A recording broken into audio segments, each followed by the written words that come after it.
sort of sky? Potentially. Right, climbing really high in the sky. You see, when we see the tiny ones, we call them pardalotes.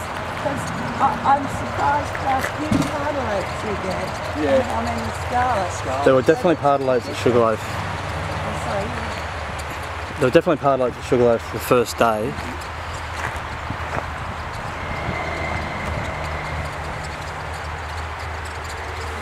It's just so I found it's been impossible to try and count them accurately at the same time it is to try and identify a lot of them accurately.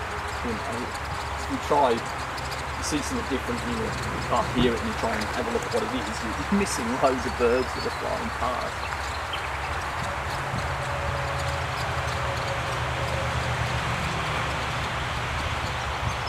They look bigger.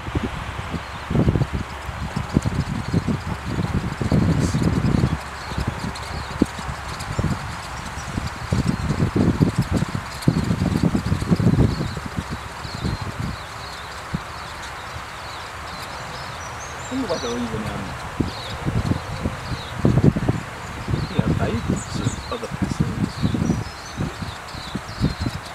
end up being carried by this. Yeah, absolutely. I totally believe that. It'd be sort of hard to ignore, wouldn't it? Just going about your business, and then this is like, what the